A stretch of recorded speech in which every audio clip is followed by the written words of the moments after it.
गरीब भाई की अमीर बहन। किशोर और पिद्दी दो भाई बहन थे। पिद्दी बहुत खर्चीले स्वभाव की थी। वो जितना कमाती अपने ऐशो आराम में पैसे उड़ा दिया करती। लेकिन किशोर समझदार था, घर को साथ लेकर चलना जानता था। अपनी बहन के जितना कमाता तो नहीं था, लेकिन फिर भी वो किसी तरह घर का खर्च चला लेता था। एक दिन पिद्दी किशोर से कहती है, किशोर, तुम थोड़ा ज्यादा क्यों नहीं कमाते? मेरे दोस्त रोज मेरा मजाक उड़ाते हैं। अरे बहन, मैं कोशिश तो कर रहा हूँ। अच्छा सुनो, अगले महीने रक्षाबंधन है, मुझे सोने का हार चाहिए, इससे कम कुछ भी ना लूंगी। अरे दिला दूंगा बहन।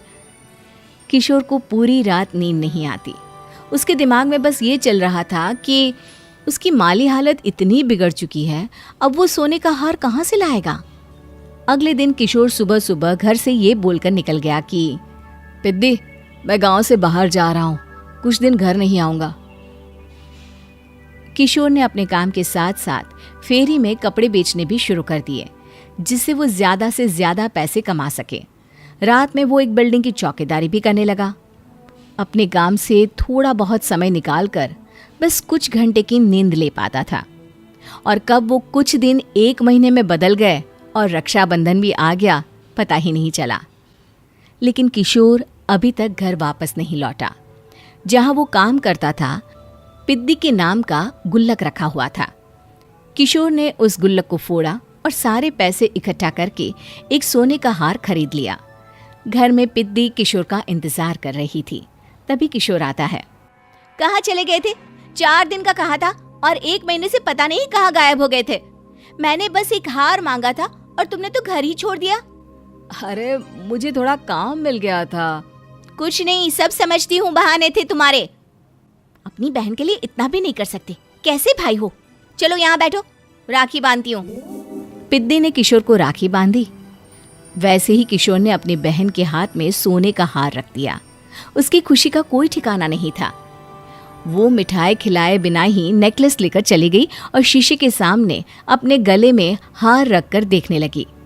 किशोर ने लड्डू उठाया और खुद ही खा लिया। ऐसे कई साल गुजर गए। एक दिन पिद्दी की नौकरी छूट गई। अब वो पूरी तरह किशोर पर डिपेंड हो गई थी। आए दिन किशोर को अपने महंगे महंगे शौक गिनाकर उससे पैसे मांगा करती थी। किशोर, कुछ पैसे देना, मुझे पार्लर जाना है। किशोर बिना कुछ बोले उसे पैसे दे देता। ये क्या, 500? अरे इतने में तो मुझे पार्लर में एंट्री मिलेगी बस। अच्छा, देता हूँ ना ज्यादा। अरे कैसे भाई हो, अपनी बहन के लिए इतना भी नहीं कर सकते।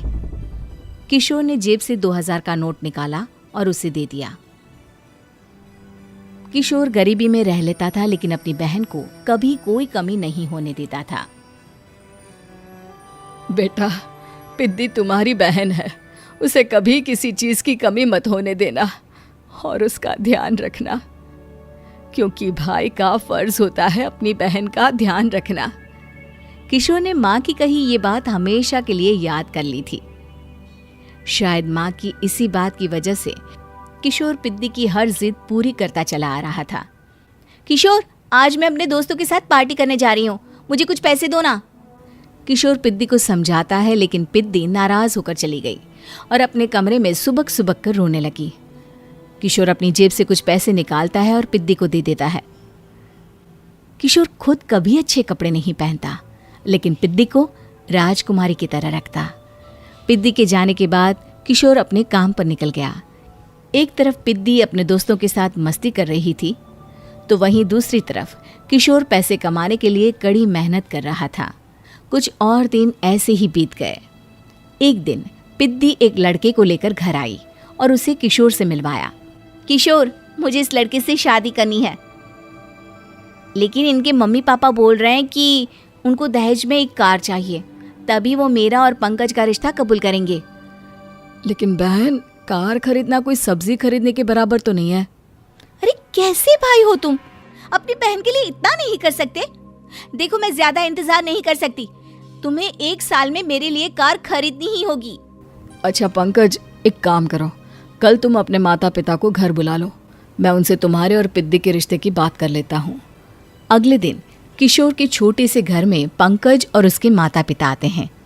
बेटा, तुम्हारी बहन ने हमारी शर्त तो बता ही दी होगी। जी बेटा, तुम तो इतने छोटे घर में रहते हो, दहेज कहाँ से लाओगे? मैं अपनी बहन की खुशी के लिए सब कुछ कर सकता हूँ। पंकज और पिद्दी का रिश्ता तय हो जाता है। किशोर अब अपनी क्षमता से 4 गुना ज्यादा काम करने लगता है। सुबह सबके घरों में न्यूज़पेपर फेंकता, दिन में मजदूरी करता और रात में चौकीदारी करता। खूब मेहनत करके किशोर ने अपनी बहन की शादी के लिए पैसे जुटा लिए। उसने अपनी बहन के लिए कार खरीद ली। जब वो पिद्दी के ससुराल वालों से मिलने गया तो उन्होंने किशोर से और पैसों की मांग की। इस बार किशोर हार चुका था। पिद्दी माफ करना, मैं तुम्हारी शादी उस लड़के से नहीं कर सकता।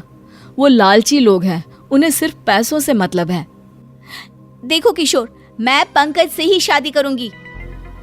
क्योंकि पिद्दी ने तो किशोर की बात न मानने की जैसे कसम खा रखी थी। किशोर ने पंकज को घर बुलाया।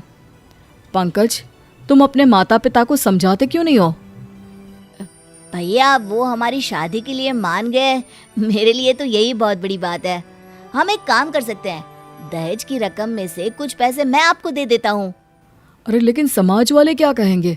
अरे जब दुनिया को पता चलेगा तब ना। अच्छा, कुछ पैसे मैं अपने मालिक से कर्ज में ले लेता हूँ। कुछ पैसे पंकज देता है, कुछ वो कर्जा लेता है और अपनी उम्र भर की कमाई वो अपनी बहन की शादी में लगा देता है। आखिर में पंकज और पिद्दी की शादी हो जाती है। पिद्दी की विदाई के बाद किशोर बिल्कुल अकेला पड़ जाता है। अब उसका कमाने में भी मन नहीं लगता। उधारी वाले रोज घर में आकर बैठ जाते हैं। अरे किशोर, अब तो पिद्दी की शादी को 5 साल हो गए, अब तो हमारा पैसा लौटा दो। चाचा, पिद्दी के जाने के बाद किसी भी काम में मन नहीं लगता। अरे तो हमारा पैसा कैसे वापस मिलेगा? जी, कुछ करता हूँ मैं। किशोर के ऊपर बहुत सा कर्जा चढ़ गया था, इसलिए उसने तय किया कि वो ये घर बेचकर सबके पैसे लौटा देगा। अगली सुबह शहर के किसी साहूकार को उसने अपना घर बेच दिया और सबके पैसे लौटा के वो गांव छोड़कर चला गया। पिद्दी ने शादी के बाद कभी अपने भाई का हाल तक नहीं पूछा। किशोर को फर्क नहीं पड़ता था, बस ससुराल में उसकी बहन खुश है ये जानकर उसे खुद की खुशी मिलती थी और ये सोचकर कि उसने माँ से किया हुआ वादा पूरा कर दिया। Thanks for watching. Please like, share, comment, and subscribe.